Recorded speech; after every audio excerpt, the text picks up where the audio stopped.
Hello everyone. ಇವತ್ತು ನಾನು ನಿಮಗೆ ಒಳ್ಳೆ ಒಂದು ಸುದ್ದಿನ ತಗೊಂಡು ಬಂದಿದ್ದೀನಿ.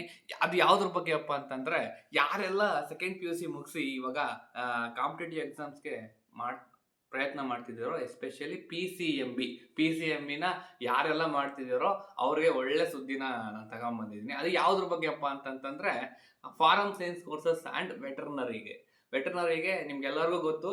ವೆಟರ್ನರಿಯಲ್ಲಿ ಒಂದು ಕೃಷಿ ಕೋಟ ಇರುತ್ತೆ, ಅಗ್ರಿಕಲ್ಚರ್ ಕೋಟ ಇರುತ್ತೆ. ಸೊ ಅಗ್ರಿ ಪ್ರಾಕ್ಟಿಕಲ್ ಎಕ್ಸಾಮ್ ಕೋಚಿಂಗ್ಗೆ ನೀವು ಯಾವ ಥರ ಅಪ್ಲೈ ಮಾಡ್ಕೋಬೇಕು ಆ್ಯಂಡ್ ಯಾವ ಥರ ನೀವು ಅದನ್ನ ಸೀಟ್ನ ಅಪ್ರೋಚ್ ಆಗಬೇಕು ಅಂತ ಎಲ್ಲ ಡೀಟೇಲ್ಸ್ನ ನಾನು ಹಂತವಾಗಿ ಹೇಳ್ತಾ ಹೋಗ್ತೀನಿ. ಬಟ್ ಅದಕ್ಕೂ ಮುಂಚೆ ನಾನು ರಿಕ್ವೈರ್ಡ್ ಡಾಕ್ಯುಮೆಂಟ್ಸ್ ಮಾತ್ರ ಈ ವಿಡಿಯೋದಲ್ಲಿ ನಾನು ಎಕ್ಸ್ಪ್ಲೈನ್ ಮಾಡ್ತಾ ಬರ್ತೀನಿ.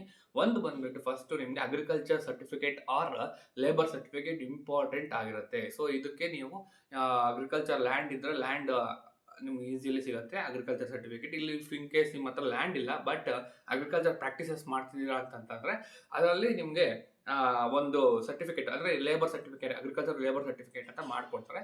ಸೊ ಅದಕ್ಕೆ ನೀವು ಅಪ್ರೋಚ್ ಆಗ್ಬೋದು. ಸೊ 2 in 1 ನಿಮ್ಗೆ ಯಾವ ಥರ ಅನುಕೂಲ ಇದೆ ಆ ಥರ ನೀವು ಒಂದು ಸರ್ಟಿಫಿಕೇಟ್ ಖಂಡಿತವಾಗಿ ಮಾಡಿಸ್ಕೋಬೇಕು ಇದಕ್ಕೆ.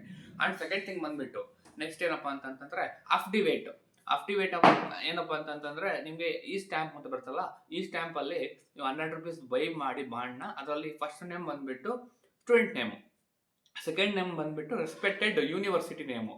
ನಿಮಗೆ ಕಾಲೇಜ್ ಯಾವುದೇ ಇರಲಿ ಅದು ಲೆಕ್ಕ ಬರಲ್ಲ.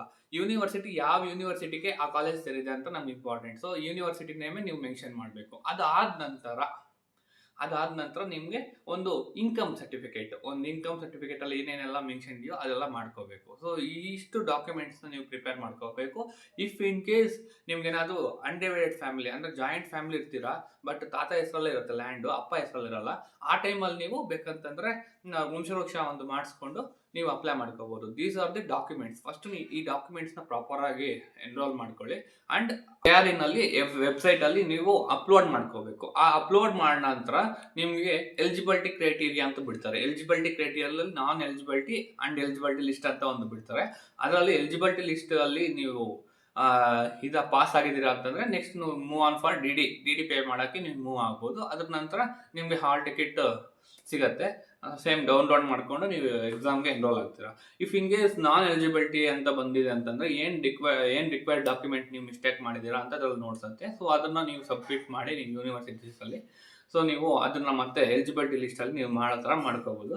So more information please contact our institute or coaching centre.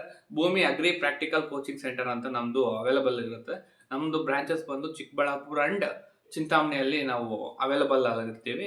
So ನಿಮಗೆ ಕೆಳಗಡೆ ಕಾಣಿಸ್ತಾ ಇರುವಂತಹ ಒಂದು ನಂಬರ್ಗೆ ಕಾಂಟ್ಯಾಕ್ಟ್ ಮಾಡಿದ್ರೆ ನಿಮಗೆ ಪ್ರತಿಯೊಂದು ಮಾಹಿತಿನೂ ನಾವು ಅಪ್ಡೇಟ್ನ ನಿಮಗೆ ನಿರಂತರವಾಗಿ ಕೊಡ್ತಿರ್ತೀವಿ. Please join our coaching institute for your bright future. Thank you everyone.